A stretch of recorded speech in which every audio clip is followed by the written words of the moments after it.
Welcome back to Flowering Magi Oracle, and welcome back to part 2 of Buckle Your Seatbelt, Deep Waters. That's how I felt last night as I started to uncover more information. I really hope that when you come into my space, you feel light, you feel magical, you feel inspired, you feel healed, you feel empowered, you feel adventure, and maybe even get some direction. But I'm truly excited because I'm gonna do a reading after we cover all of this. But I want you to take the footsteps with me as I, like I said, dug into this reading, as the messages had many layers. So to recap from part 1, we have a higher message. We have the number 8, 35, 3 plus 5 is 8, which is strength in the tarot. So, excuse me. We have the number 35. I'm going to grab a lozenge. Number 35, crown chakra, color purple. Right? When we think of the color purple, we think of royalty. We think of healing. So, this mandala is meant to raise your vibration. So this was energy that I was looking for the new moon, to plant seeds into the new moon, which will culminate, and the energies will be felt and perhaps even manifestations by the full moon, depending on your frequency, what vibration you are at. And the Divine Feminine, I did a reading. Divine Feminine is here. This is the Grail Code Oracle card deck. And there's a knight with a crescent on his back. And I think that's a phoenix, some type of a dragon. I'm not sure. I think it's a phoenix for, rebirth, regeneration, but sovereignty came up. Supreme power, freedom, liberation, self-governing, supreme power. That's who you are. Free as a bird.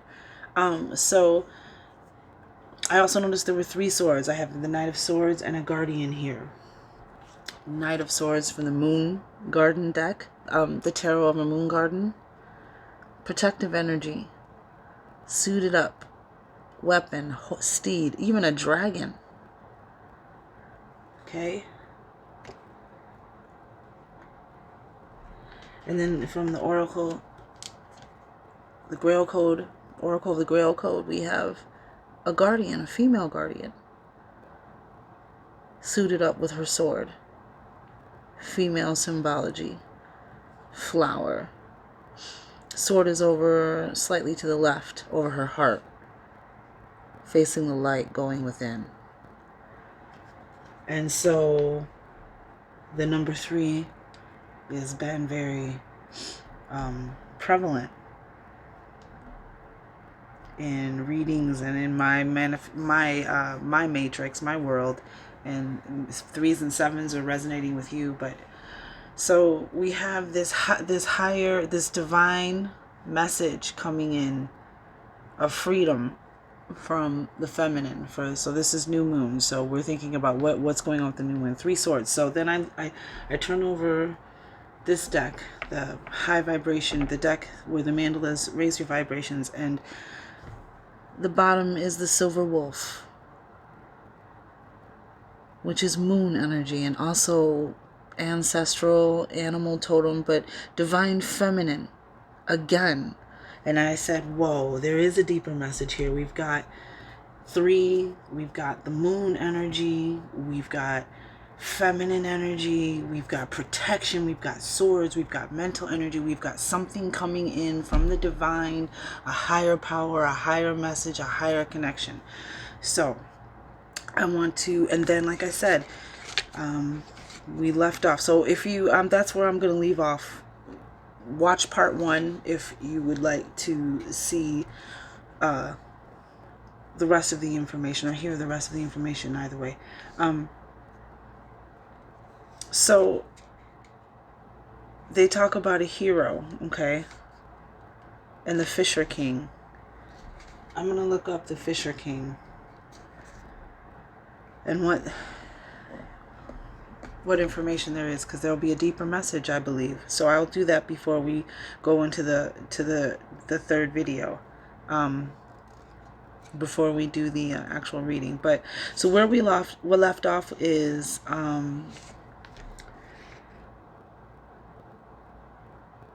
the heinous crime was followed by more behavior of the same kind until Logris was left without sacred serving maidens, and all the wells and springs dried up, creating the wasteland with a capital W, wasteland. This resulted in the disappearance of the abundant court of the rich Fisher King, which echoed the bounty of the land. Unquote. The Grail hero, the one who is eventually to free the waters, has to discover the meeting place between worlds where he can reestablish the precious links between the female sovereignty and the kingship of the realm. So we have a hero, right? Which actually was the next card that I pulled off the top of the deck as my bookmark for access, and I said, this is beautiful. I love it. Okay, like, give me more magic, more adventure. I'll take it. Thank you. And it's an honor, by the way. So then it goes into the story, at least in its general outlines. A mysterious, life-preserving and sustenance-dispensing object or vessel is guarded by a king in a castle that is difficult to find. The king is either lame or sick, and the surrounding country is devastated. The king can only be restored to health if a knight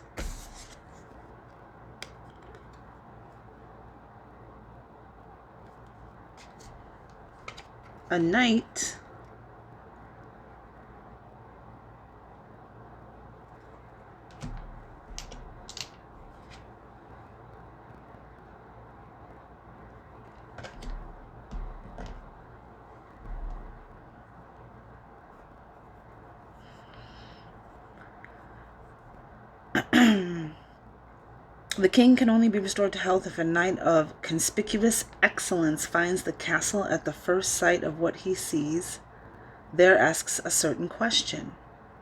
Should he neglect to put this question, then everything will remain as before. The castle will vanish, and the knight will have to set out once more upon the search.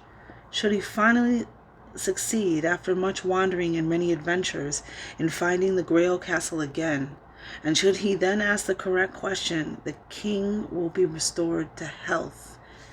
The land will begin to grow green, and the hero will become the guardian of the Grail from that time on. We have guardian and knight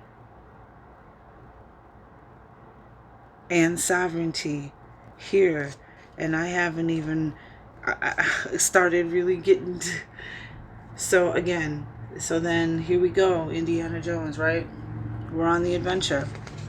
So that bookmark, like I said, I was like, okay, I want to read this.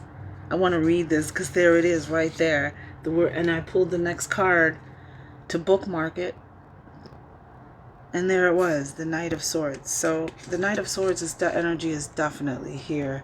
The swords are here. Okay, so then I was stopped in my tracks when my research led me into a bit of a quandary. What was clear to me, and the author of the Grail legend, was that the Grail quest is a path of spiritual initiation, of wholeness and individuation. No turmoil here.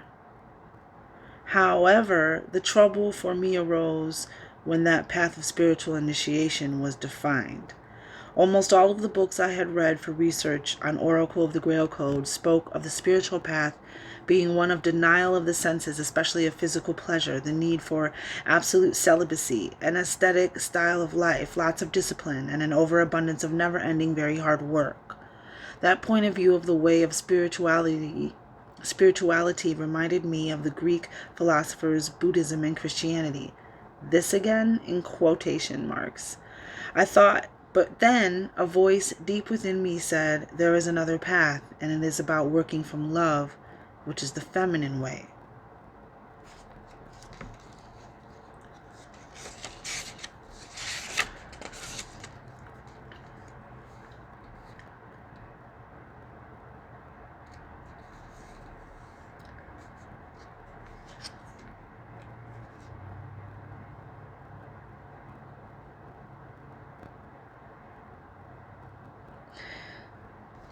This is why during the civilization of the goddess, when women were temple priestesses and sacred prostitutes, it was enough for a man to make love to the priestess and they would be connected to the sacred because women were sacred.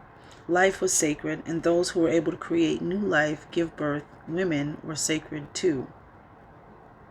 After my realization, I threw out all of what I had read and listened deeply to my own inner wisdom to discover those qualities of the feminine way, the original Grail Code, that were eclipsed by long years of a patriarchal system and its androcentric male-first testosterone values. What absolutely astonished me was that my search for the Grail Code led me directly back to the lost civilization of the goddess.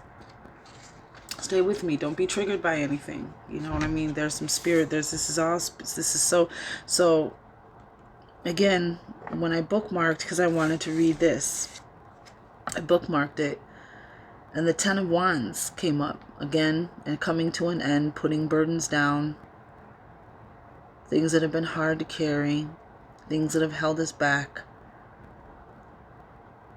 It's time to wrap that up, take all of that, go put it down somewhere, and walk away. The code of the Grail is sung in the key of the feminine and is a way of life. A long time ago, at least from 7000 to 1400 BCE, the early peoples who lived on Earth revered a female creator who they believed was responsible for the fertility and abundance in their lives. To them, anything female was also sacred because only women could create life from their bodies like their creator. These peoples lived for many millennia in harmony. The focus of their civilization was on art and creating. Their economics were based on partnership and sharing. Their rulers were servers who supported the welfare of the whole. Their philosophy was life-affirming. Women were held in high esteem. They were the judges, priestesses, lawmakers, healers, farmers. Any occupation imaginable could be done by a woman and a man together, side by side. Sexuality was sacred. The sexuality of the goddess with her consort, the god, created abundance for the peoples of the earth. Sexuality was considered the gift of the goddess and was a pathway to the divine. Children were also seen as gifts, and children conceived during sacred times of the year were considered particularly blessed and special. How do we know this? From the results of archaeological digs in Greece, the civilization of Minoan Crete, 2600 to 1400 BCE, was considered one of the most advanced ever to grace the earth. This society was cited as a true partnership culture. Their art, architecture, and what artifacts were found demonstrated their artistic and social achievements. What was particularly noticed was that there were no artifacts glorifying war, nor were the cities fortified with walls to keep out invaders. That would come much later. Around 4000 to 3500 BCE, invaders called Kurgans came from the north with weapons and a male warrior god. These Kurgans, over many millennia, subjugated the civilization of the goddess. They changed the civilization from a partnership society to a dominator society, from one which focused on the arts, creativity, playful expression of sexuality and physicality, to one which focused on war, fear, weapons, from a joyous and celebratory heaven on earth, life-affirming worship, to one filled with suffering, pain, death, and heaven only for the chosen few after life, damnation and eternal torture for the rest. For a time, their kings made the sacred marriage with a woman who was the representative of the goddess was the land and secured them the right to rule. Sexuality was associated with the goddess, and the invaders feared the power women had over them through it. The priests of the male warrior god labeled the act of love of sexual expression as evil and shameful, and finally destroyed all healthy experience of it with the epithet sinful. So let me just stop right there, because what I want to focus on is like the history. I'm not, an expert on anything. I know a little about a lot, but what I want to focus on right there is just the idea that of the society and how things were and how things felt and what's going on today.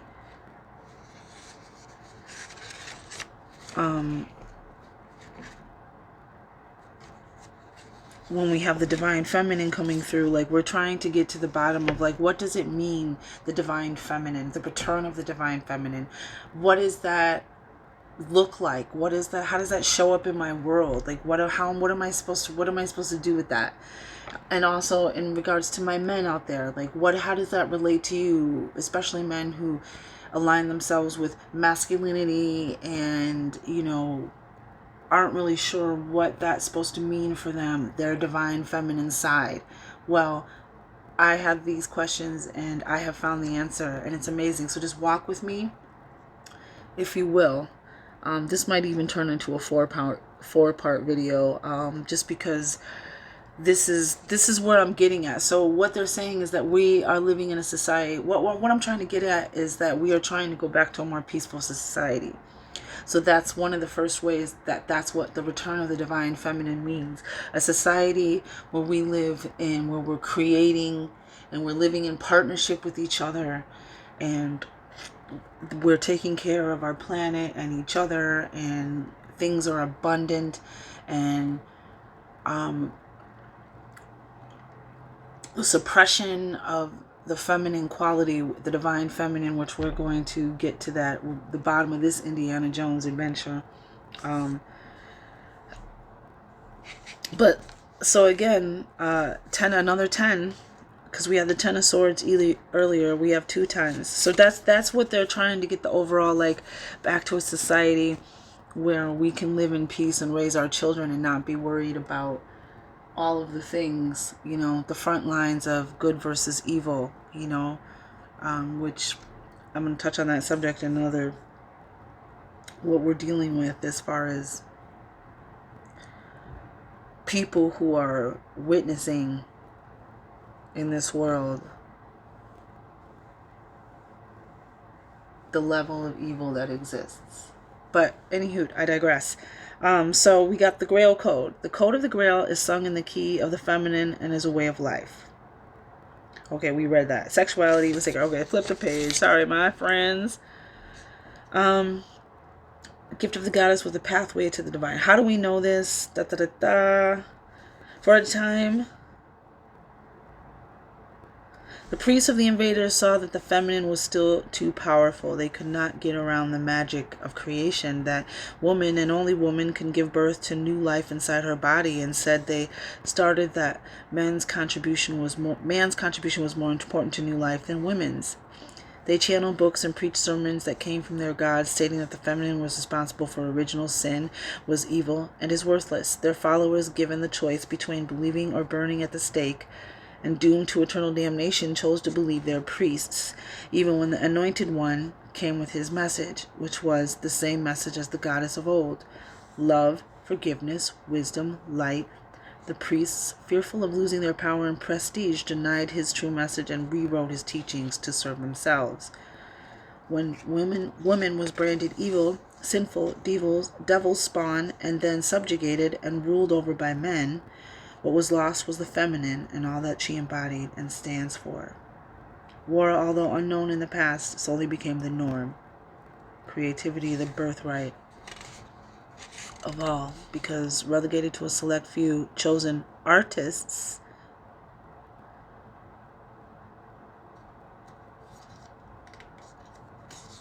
let me read that again.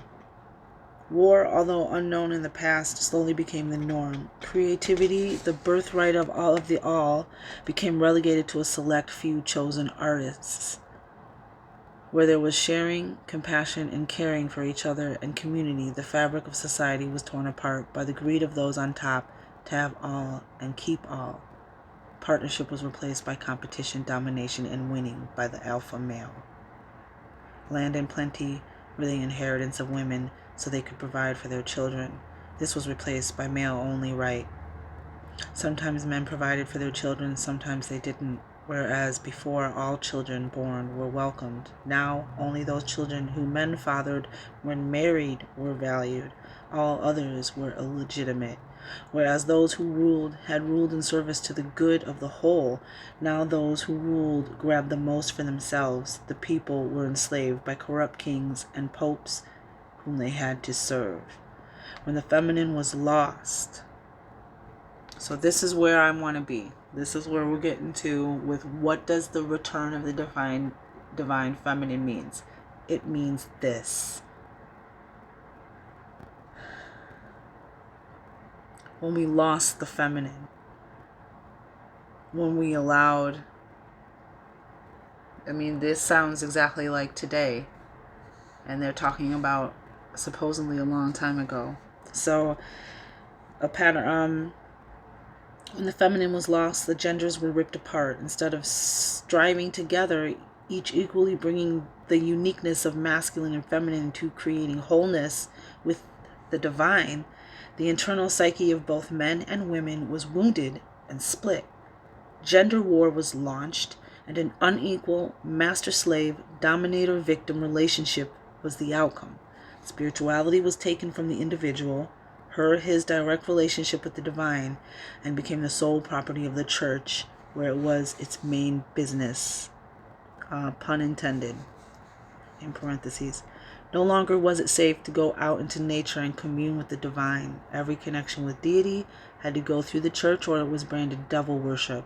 Anything deviating from the authorized rule and the rules of the church was heresy. However, the power of the feminine cannot be destroyed or stifled forever. There was a brief flowering of the sacredness of the feminine. It came from the bloodline of the Anointed One. Okay, I'm going to stop there, but this is the Queen of Cups I used to bookmark that page, which is the Divine Feminine. Which is, this is feminine energy, but, it's water energy. The Queen of Cups, it's about intuition, dreams, prophecy, emotions, nurturing others, nurturing yourself, being balanced in your emotions, giving, sensing, feeling. And that's what we're talking about here. The feminine. We took that, and that's all going to make sense. It's all part of it, This is about how your emotions are a gift and not a curse. So we're going to get to that and how that relates to, heterosexual, all men, but especially masculine heterosexual men who are trying to understand how the feminine results. I had that same question, like what are they supposed to relate to when it comes to that? And I found the answer, and it's amazing. And also, when we were on the page before that, when you're talking about the priests and the invaders and how, the society was turned from clearly what they're saying is everything was all good. There was no war. The children were being taken care for, no matter whose kid, no matter what. A child was a blessing. And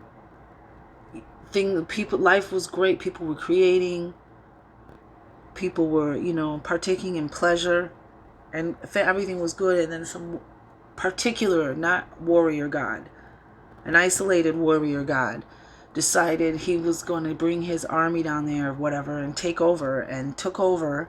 I don't want to argue the history. That's not what I want to do here. I just want to get to the point of what the energy of the divine feminine from this card deck that I'm using as a tool here of divination. I want to just talk about that. So then everything changed, and it sounds a lot like the society that we live in now. So the divine feminine left, and now this is where we're at, in this corrupt, manipulative, fear-mongering, ego, like all of the things that we see that we're trying to fix right now, that we're going through currently. And with that was the Nine of Wands, which is, fire. Almost completion, a 9.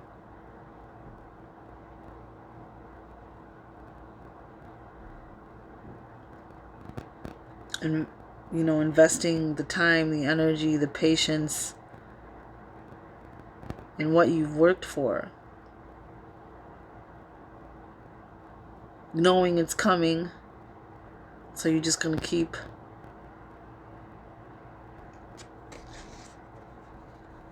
looking after what. And here, this will make more sense as we. So let me keep reading. So now the story is really getting interesting. All right, so this is where we're at. The Grail Code was what we lived in the ancient civilizations of the great goddess, before women were scapegoated and the values of the feminine dismantled and discarded. Since its purging from mainstream spirituality over the past millennium, we have been condemned to wander lost over the face of the earth as we watched war, destruction, pollution, extinction, greed, and corruption become the norm. Due to the loss and invalidation of the feminine, we have become alienated from our true source of spirituality and from the earth upon those whose sacred back we live.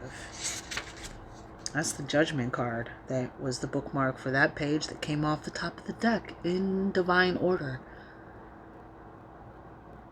It was an interesting night last night. It really was. So again, this is what we're talking about. What we're talking about with the return of the divine feminine, return to peace and balance. The dark forces are gonna, those that travel through low vibrational energy flows, where energy flows where it can go. Low vibrations. That's what we're talking. As humans containing both masculine and feminine, we cannot be whole or create a world that is whole until we restore the lost feminine. It is quite simple to see what needs to be done. Restore the feminine to her place of value and sacredness. Restore the balance between the masculine, which represents the outer world, and the feminine represents, hint, hint, getting warmer, which represents the inner world. I repeat. Restore the balance between the masculine, which represents the outer world, and the feminine, which represents the inner world. Return of the divine feminine.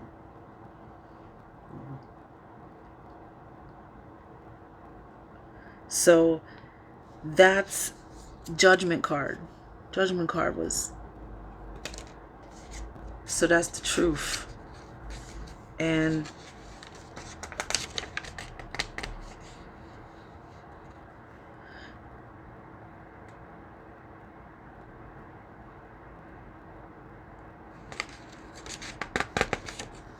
I wanted to read this last paragraph. The answer to my question, is war a fatal flaw of humanity, is no.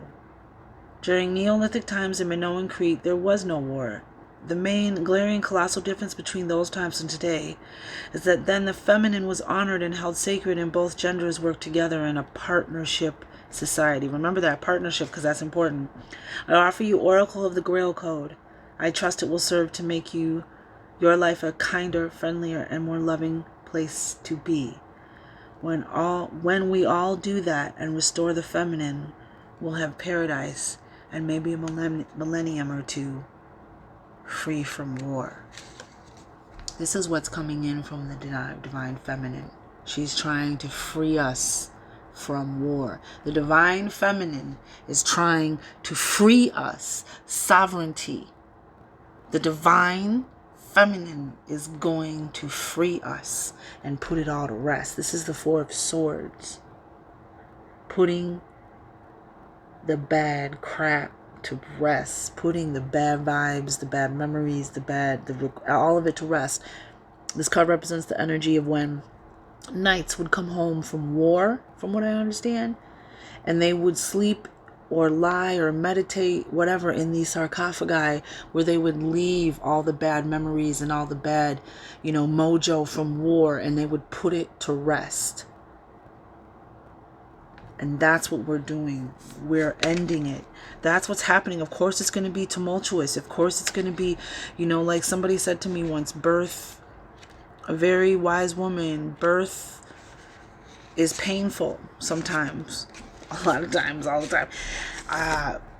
So even rebirth is painful. So like, I want to get back to this high vibrational card, the silver wolf.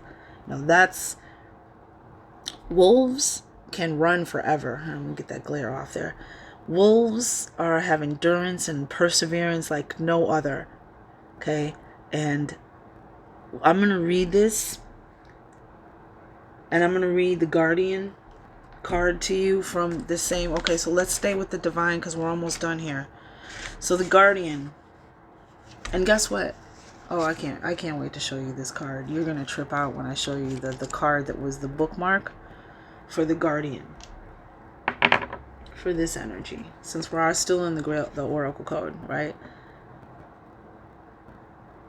This is Joan of Arc energy, archetypal energy. That's who this is. Joan of Arc in full battle dress appears at your side to assist you in your current confrontation. Remember, full battle dress. Key element. Hint, hint, full battle dress. Time is of the essence. You are needing to acquire the skills so you can be your own best guardian. You are needing to acquire the skills so you can be your own best guardian. Too much of your energy, time, health, and or resources has been leaking away. Right relationship with protection is required. Right relationship with protection is required.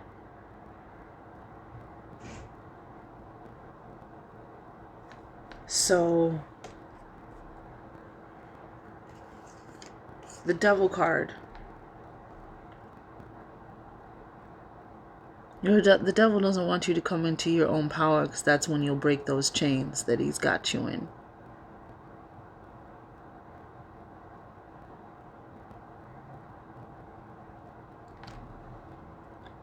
That was with the Guardian. You have protection against this energy, and we're gonna talk about in the next coming parts what that means. 32 minutes. We're gonna keep going because we're gonna keep going. So there we have it, right? And it deepens. So now I'm super intrigued. This is who I am. This is how I roll. This is better than a lot of things. This is my job. So again, I'm honored. I'm just gonna put this back because this is gonna come in later. Oh, sovereignty. We're gonna read sovereignty. That's right. We're gonna read the meaning, the energy behind this card from the author, because I think it's important. But thank you. I'm honored to be a part of this message. Okay, sovereignty. The gauntlet is cast before you. The issues confronting you now are ones challenging your sovereignty, your authority and power on all different levels. They question your right to rule over your own domain, yourself. It is time to step completely into your power, your crown chakra, your power, your divine power. Whatever your dance with sovereignty is, it is time to heal your relationship with it and reach a balance that works for you and the rest of the world. Right use of power is a sign of psychological health and maturity. What did we say in the last card? Right relationship. Was it protection? Oh my. Right relationship with protection is required. And now we have right use of power is a sign of psychological health and maturity. We are also healed and whole when we can stand in our power and take responsibility for what we have wrought.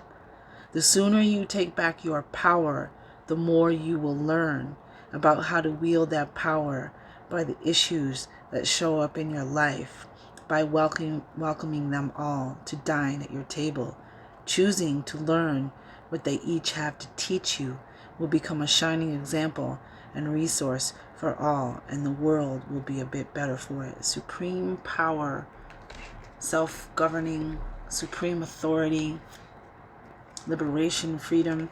And we got the Two of Swords, more swords.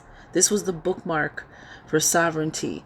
So now here once again, we have three again. We have two swords here and a sword there. This sword was the sword that clarified off the top of the deck randomly sovereignty. Again, we have three swords. We are protected. We are so protected. And we're going to find out why.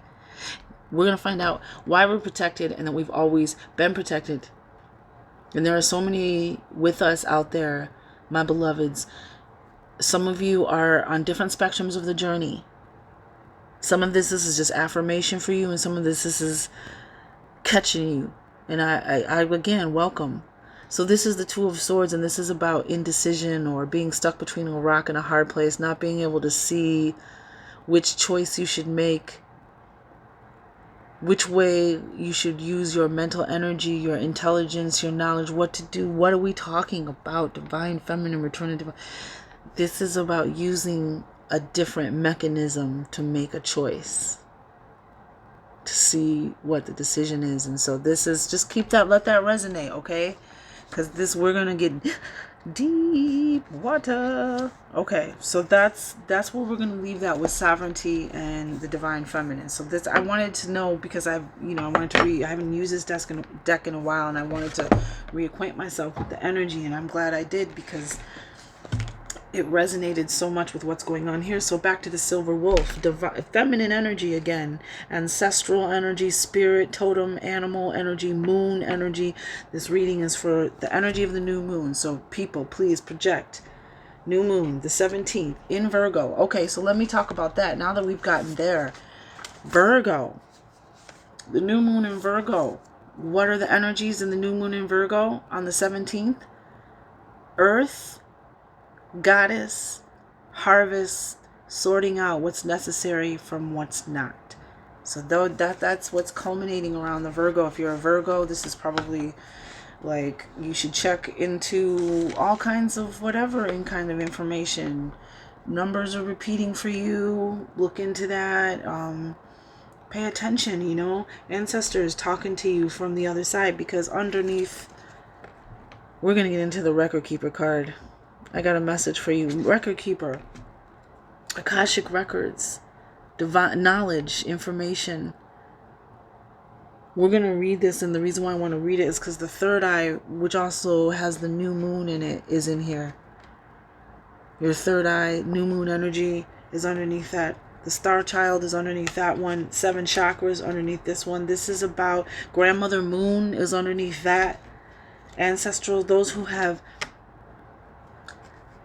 the Divine Feminine, those who have passed the gone, mothers and grandmothers who love us from the other side, because healing the Divine Feminine is not just about healing men or making men accept their feminine side. That we're going to get into what that is, but it's also about healing toxic femininity. And if there are many people who don't have good relationships with their feminine matriarchs or archetypes or guardians or people in their lives, and they need to be healed. And so just when we talk about the Divine Feminine and mothers and fathers, if there is something that triggers you emotionally, then just go above to Divine Feminine and Masculine, because you were loved and always loved. And you have ancestors who care about you, who have walked this path and are trying to give you their nuggets and pearls of information to help you propel, like jet propel, So that's why we want to open up to our ancestors. That's why we want to come into what the gift of the divine feminine for males and females. So record keeper, we're going to get to, let's do silver wolf, because record keeper is almost so deep in itself. But again, so we have the 13th, 4, 1 and 3 is 4, and we have wolf energy. You know, see if wolf energy shows up in your matrix. I think that's dope when it does. But yeah, so, and the thing is, the silver wolf is also right next, is the card before silver wolf 12, which is 3. 1 plus 2 is 3, is the new moon. The new moon card. So I'll be curious to see when we do the reading if the new moon card comes out. The 3 of Pentacles, the Hanged Man. I'm feeling that energy around this reading, so let's see what happens. All right, and then we got the moon, and we have directions. And if you can see, look around where the wolf's third eye is. You see that little bit of indigo there, that little bit of space? Third eye, moon, feminine. Okay. Heart-minded connection.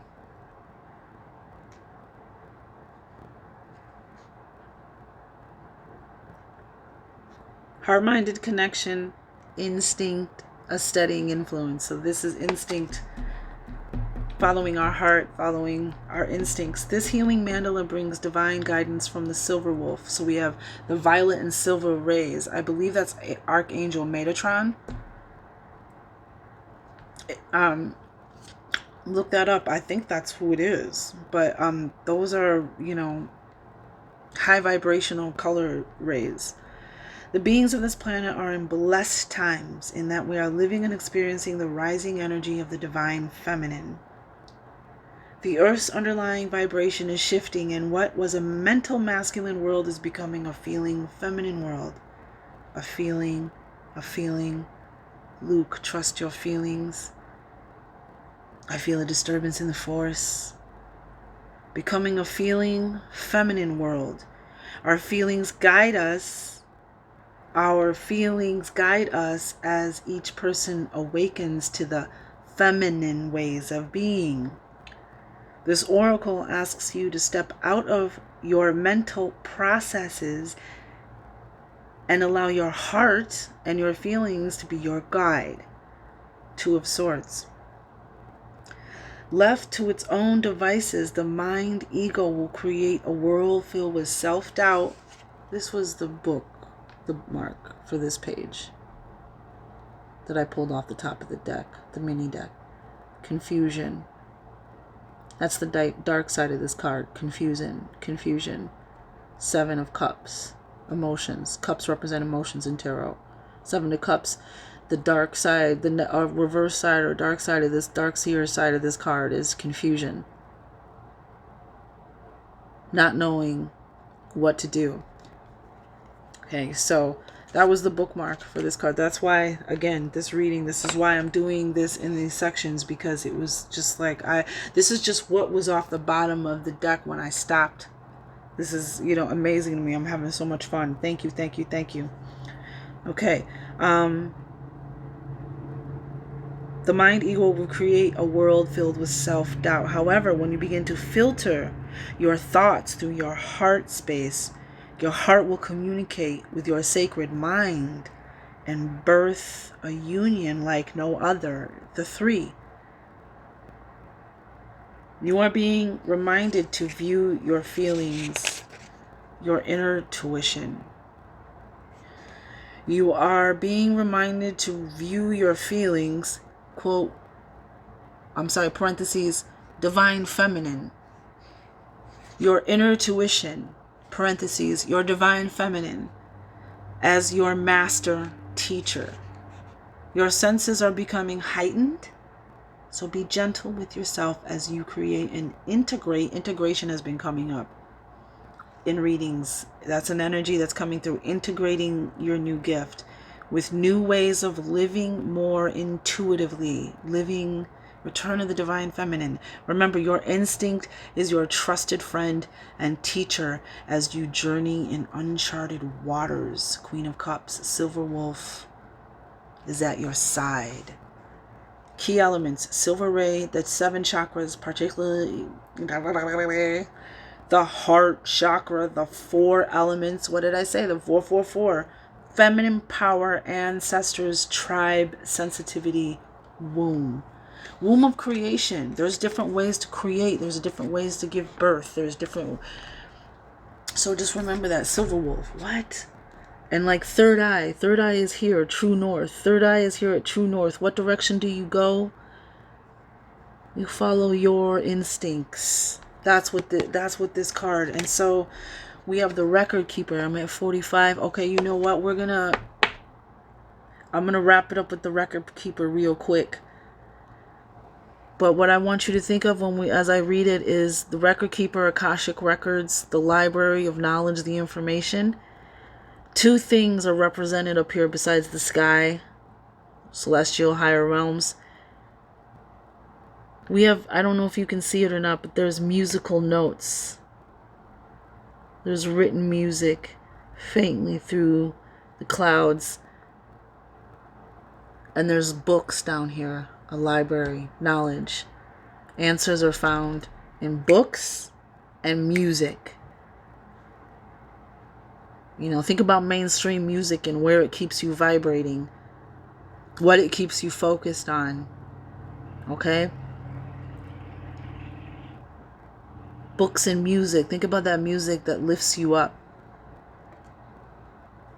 that gives you messages. And I recently, reading for me, one of my favorite readers for Cancer had a message for me about there being answers in music. And it's interesting that this is underneath Silver Wolf, and then we have the third eye underneath that. So these energies, I like to go down 3 cards. 3 is my number. This is why I did it like this. So I'm going to leave it right there. We're going to start the next video, and I'm going to read the record keeper, the Akashic record, sacred geometry, flower of life, sacred knowledge, deep ancestral knowledge. People have walked the path. Your ancestors have walked the path. They have the number 4, foundation, stability.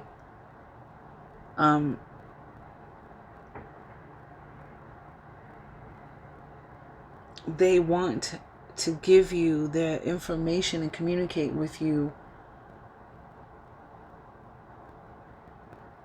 There's so much that they can give you that can lighten your load and give light to things that are unseen by you.